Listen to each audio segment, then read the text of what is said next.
5 Live Boxing.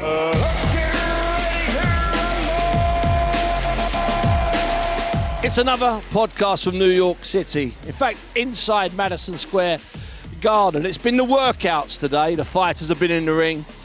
And during this pod, we'll hear from both of the trainers. But I've got lots of friends in boxing. And I don't have a lot of friends in UFC. And every now and again, you get a friend who's got a toe in both camps. And there's also a very lively character. It's a delight and a pleasure to welcome Meatball Molly McCann to the pod. You're on the BBC again, Molly. Get the elbow out. I saw that thing with Ian Ryan when he was mimicking your elbow. It was great, wasn't it? I met Righty the other day. Bunty, since the last time we've seen each other, life has obviously changed again for me. Absolutely amazing since the last win. But how even amazing is it that I'm literally in Madison Square Garden about to watch like a family member and a teammate compete? And this is one of the best nights of boxing history. Like, Jammy Meatball, how have I managed to get a front row with Eddie? Getting paid for it all. That's how we want it. It is generally mad. I mean, because the UFC, the London gig was not long ago. Fantastic. I mean, you got performance of the night. This is something they do. In the fight before, you got fight of the night. You and the woman shared that. Fight of the night last time and knockout of the night this time. And I think Eddie Hearn was even sat there, like with Anthony Joshua, Derek Chisora, all the heavyweights of British boxing. And I just remember as I was walking in, I've got 18,000 people singing my name. Now, you wouldn't really see this in boxing too much, other than maybe for Katie. And I just looked at Eddie and I went, watch this. And I've got in and just absolutely laid on a pasting of this girl. And then I think in that moment, everyone kind of was like, got it. This is MMA. Yeah, you and the baddie. Me and the bad man. I mean, you had a bit of a spin there. You're right. We're in. Listen, let me just tell you, I pinch myself when I'm at these big events as well. I don't take this for granted. I'll sit in the room or have a coffee and I'm thinking, I'm in a privileged position here because I'm going to be ringside as well. I'm going to be able to touch the canvas. I'm going to be watching it, and like you, I'm going to be getting paid to be in front of basically 19,000 people watching this great fight. So trust me, it's the same with me. I pinch myself. I don't ever take any of this for granted. But first of all, before we move into what you saw today and what you're expecting and all sorts of stuff, just explain that, what you just said there about a family member.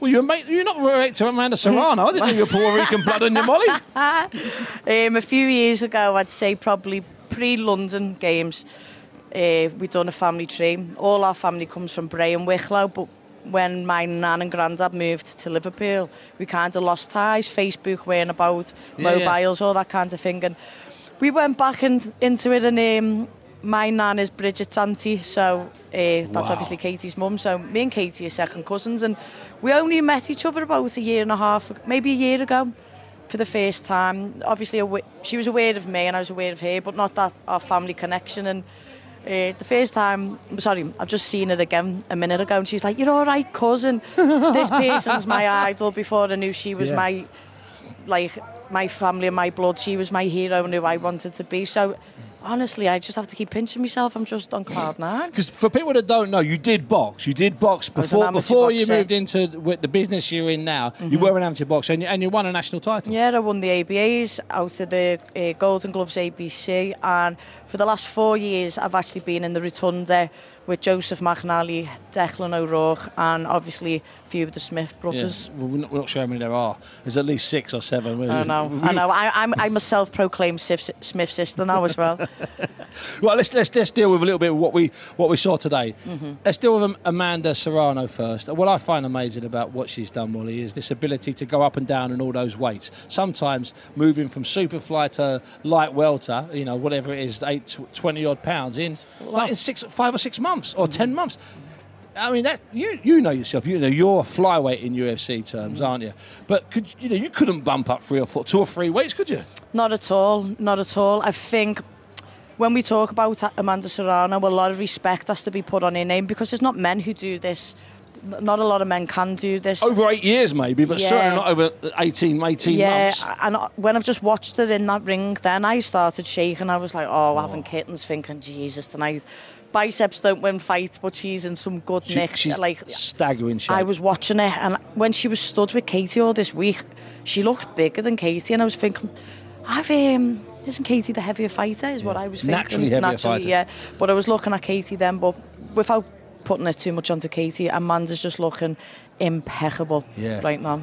She's got, we'll hear from Jordan a little bit later in the show, but she's got herself in great shape and she needs to be in great shape. She must be. The best version of her she's ever had, she must bring on Saturday night, because we can talk about she hasn't had the toughest tests, and when you talk about Katie, she's been in the trenches with everyone. So I'm not sure if she's going to be shocked in the first few rounds when she's a fast starter, isn't she? And really fast starter. And it'll be good to see which way it sways in those opening rounds. And those first rounds, it's 3 first-round stoppages she's had and a couple in the third. So, last 10 fights. So she does fight. She does start fast. Could that be a problem for Katie? Of course. Like a real problem? Of course, if Amanda's able to pinch the lead and steal the first few rounds, then it's an uphill battle for Katie. So that's always going to be a tough fight. But what we've got a positive in, Steve, is when we've watched her against Natasha Jonas or Delphine Persoon, she's managed to weather them storms, and she's got the ring craft. And I don't want to come across too biased and disrespectful to Amanda, but I've never seen Katie dropped. I've never seen her take a knee. So it's just this is going to be one of the best fights. We're going to hear from both Ross Enamé and also Jordan Maldonado. Is there a chance, I'll throw this at you, is there a chance that Katie would just know too much? All those world championships, European championships, Olympic gold, Olympics, and all the pro fights, all the championship fights, is there just a chance that there would just be a gap in class, that we're perhaps, I'll throw this at you, we've maybe got a bit too close to it, that we're not maybe looking at it as objectively as we should be? Yeah, I think that's such a good question to say, because everyone is focusing on how good Amanda is or bullish, and she'll have some things that Katie may have never seen. Of course, yeah. But she may have some things that Katie's seen 6 days out of 7. Yeah. So, my heart wants Katie to win, but I've never seen it in a more of a 50-50 matchup in my life. She's not been in one? No. This is the... Delphine Persoon turned out that way, but going in... On paper, it wasn't supposed absolutely. to be. I thought it'd be hard and tough, but I didn't realise that Persoon would know how to get close and make it ugly. But then Persoon's got a bit more...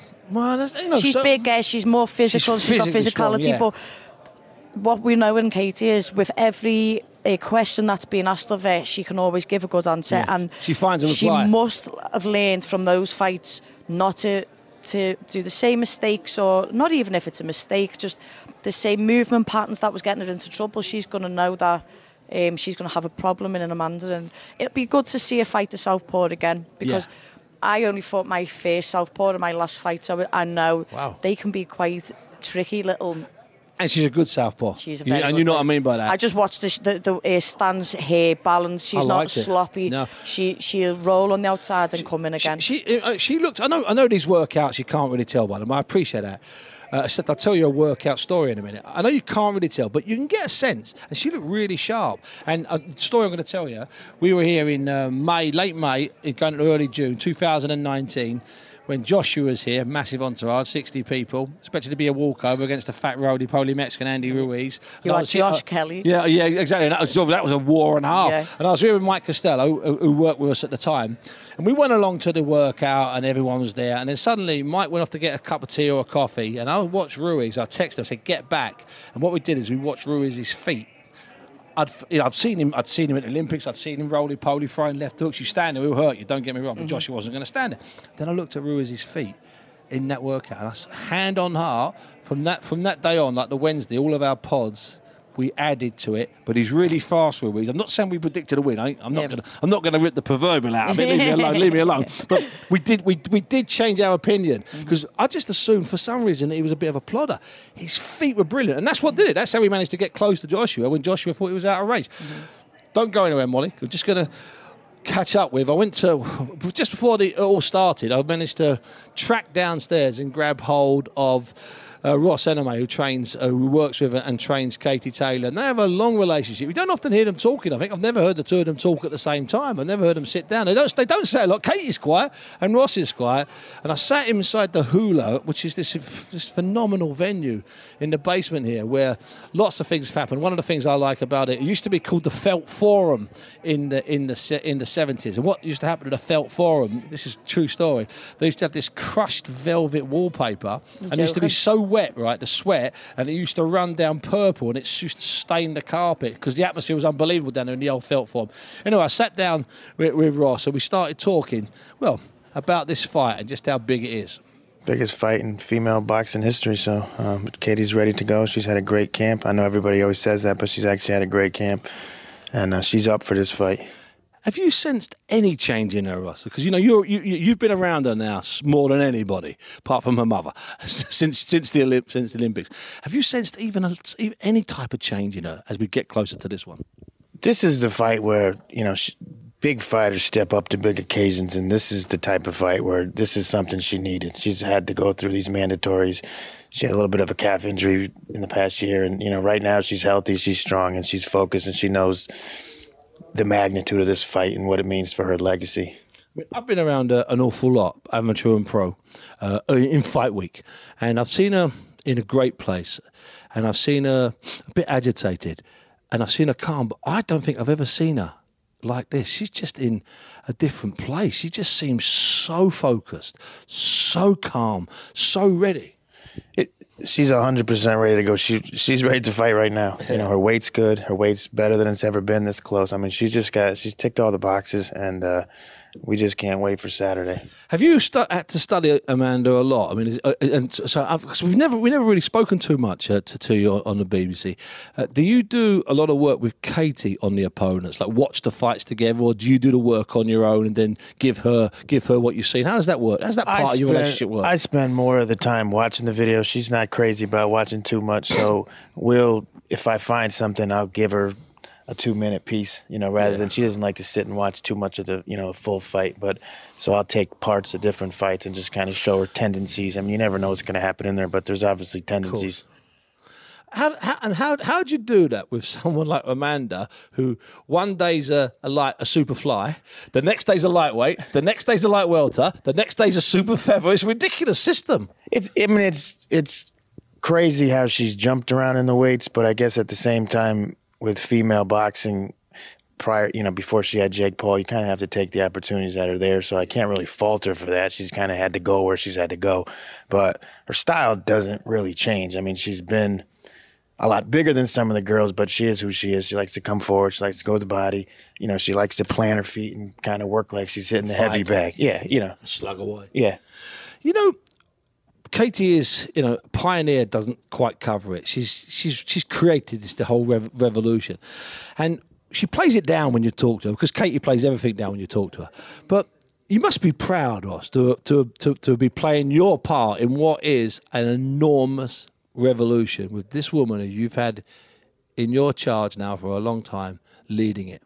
No, I mean, I guess you don't really kind of think about it like that when you're in the mix. Like Katie. You're answering like Katie now. Yeah, but I don't think you can, you know, maybe after the fact we can look back and kind of say, wow, that was pretty cool. But I think in the heat of the moment, you just focus on the next fight ahead of you. So now, you had a bit of a run-in with Jordan Maldonado, a couple of run-ins with him, to and fro's. How are the pair of you at the moment? Or he's always fine. He's fine before the fight, but I'm sure during the fight, you know, he'll be loud and, you know, but, you know, it doesn't, you know, it's just noise. It doesn't mean anything. He was loud when we fought Cindy. He was loud before the fight. He was loud during the fight, and he was loud after the fight. He was certainly loud after the fight. But, you know, at the end of the day, it didn't change anything. We won all 10 rounds. Yeah, it was. That was one of Katie's comfortable and most accomplished performances. Yeah, she very relaxed, patient. You know, it was a steady, you know, dominant win. Yeah. So as we move closer to head-to-heads and weigh-ins, when the fighters will come closer and it'll be right down to the weight, and Jordan will be... Do you expect any kind of attempt at mind games from them, or doesn't it matter in the Taylor gang? I mean, it doesn't matter, but I don't think we'll see much until it's actually the night of the fight. You know, when he's in the corner and he's yelling and, you know, he's getting a little frantic, because one of the things, and I don't mean this in a disrespectful way, but they haven't fought anyone like Katie, especially when you're hopping around weights. So they haven't had to really make adjustments in the middle of a fight where, okay, we're down 2 rounds. Now we got to do something else. Switch it. It's kind of just been go forward and run them over, and that's not going to work with Katie. Now, I don't expect you to absolutely tell me this, but I thought Katie's last 2 or 3 fights, she's boxed so comfortably within herself. Some people have looked at those performances and thought, oh, she's slipping, she's sliding. I've been a massive advocate of no.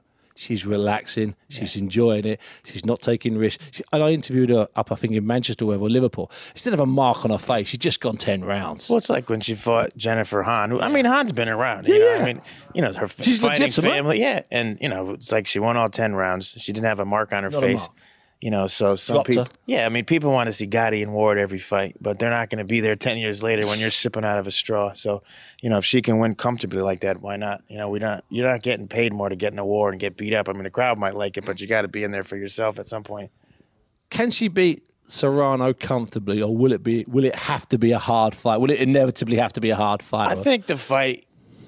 I think skill-wise, we can win moments comfortably. I think as the rounds go by, I mean, at this level, you have top opposition. I mean, the rounds are going to get closer as the fight goes on, and you're going to have to dig down a little bit. And I think, we're going to have our moments. She's going to have her moments. But I think at the end of the day, I do think Katie's pedigree, her experience, I think the fact that she's actually been in tough fights where going into the last 3 or 4 rounds, she had to dig down and go win the fight, where Serrano's never really had to do that, and that's not something that you can train for in the gym. Yeah. It's either happened. You either got it or you don't. Absolutely. You don't know until it's there.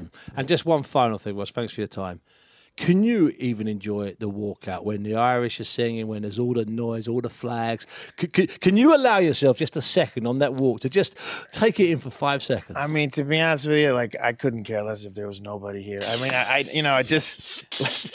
I'll enjoy it watching it back after the fact. But when it's going on, I'm pretty much deaf to everything. I just focus on the fight. And it's just same as Katie, I guess you could say in that way. Well, listen, it's been a pleasure talking to you. Thank you so much. No problem at all, yeah. So that's Ross there. They certainly know, Ross and Katie, how serious this is. There's no danger of either of these two not underestimating, but thinking they've got too much on the night. There's no danger of that, is there? I think when you're a woman in this kind of position, because it's not a given, it's not a granted, they're going to make sure that every base has been covered. I don't think even Amanda will be drinking from her own Kool-Aid, even though that Jake is non-stop saying this, that and the other, do you know what I mean? Yeah, good point. And I think Katie is always over-prepared, always, because she's just meticulous in the way that she is, and this is her life, so...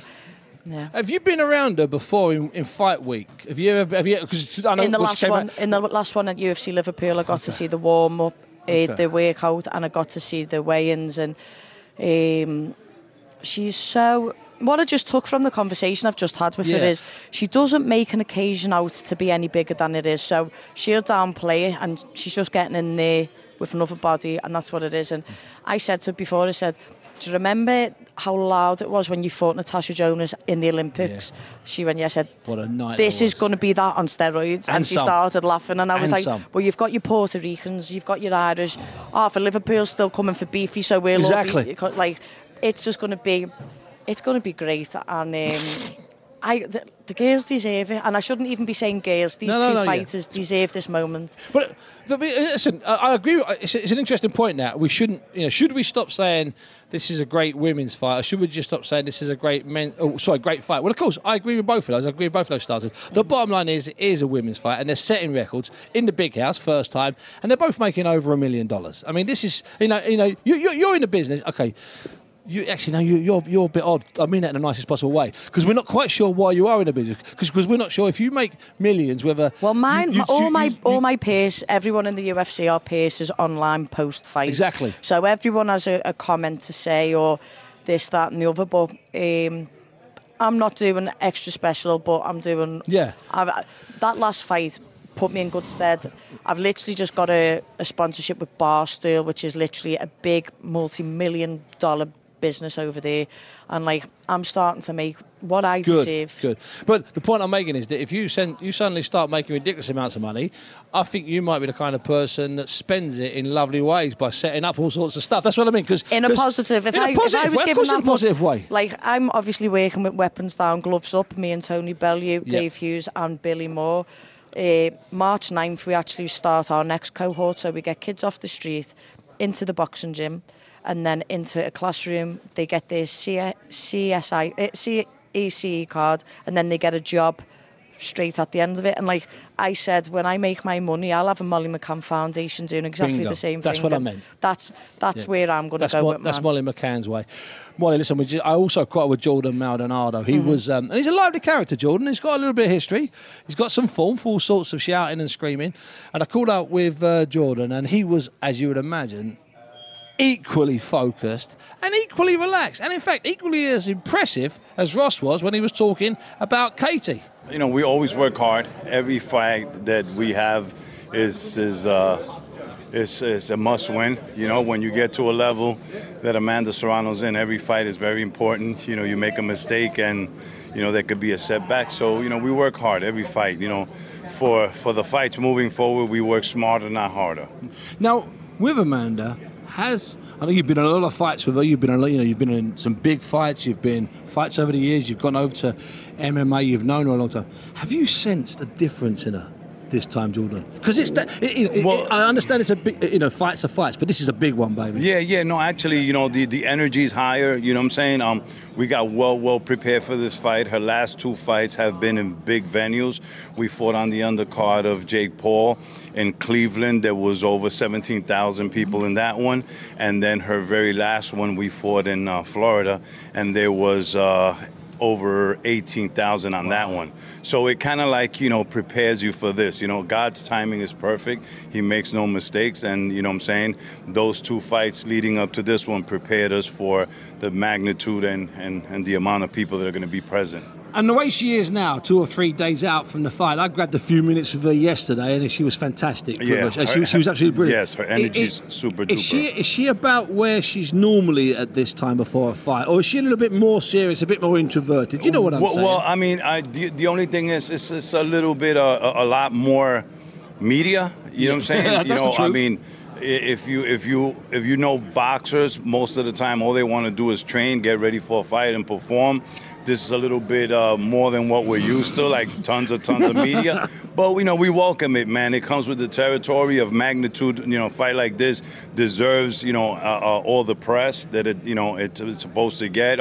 It's the biggest female fight in women history, and, you know, rightfully so. They deserve this. So, you know, we're just doing what we got to do. And when it comes to studying Katie Taylor, when it comes to looking at her fights, is that something you do on your own and then take that to Amanda, or do you do it together? You sit around in the evenings? First, you know, I mean, everybody knows fighters. Fighters are fighters. They're going to do what they do. You know, we don't particularly stand there and study Katie Taylor because, you know, Katie's going to do something different for Amanda than she's done with everybody. And I hope so. That's smart talk, Jordan. That's smart talk. I hope she doesn't come with the same game plan that she had her last fight, you know. Amanda's nothing to play with, and vice versa. You know, for us, you know, like I said, we're training smarter, you know, than before. You know, Katie's an amazing fighter. Katie's not any of the girls we've ever fought before, and vice versa. So, you know, I believe that training is a little different.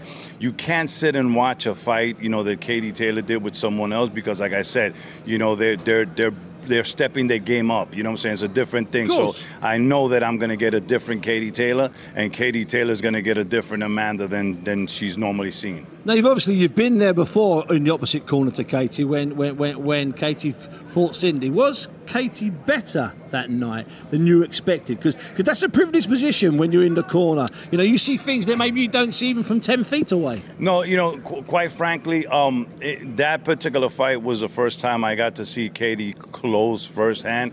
You know, she's an amazing fighter.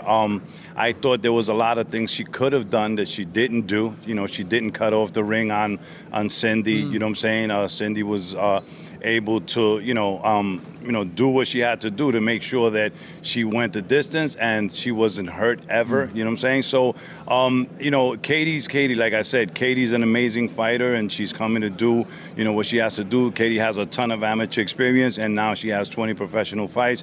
You know, it doesn't matter what I say, what trainers say. You know, fighters are always going to go back to what they know. You know, and this is experience talking. You know, and you know, it's a great performance. You know, Katie Taylor's a solid fighter all the way around.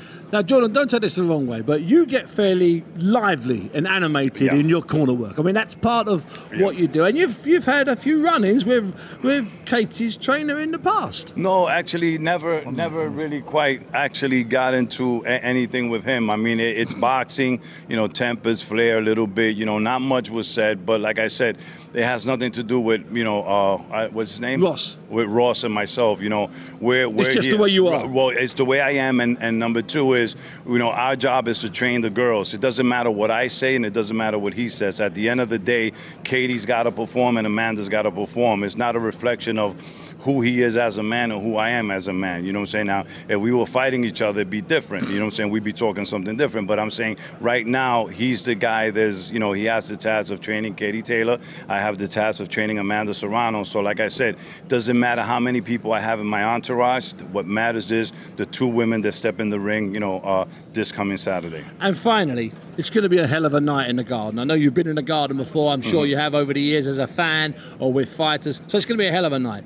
What will you be able? That's an odd question. Will you be able to enjoy as you walk out? Because there's going to be a lot of noise, Irish noise, Puerto Rican noise, emotion, screaming laughter. Will you be able to enjoy it? Of course. Listen.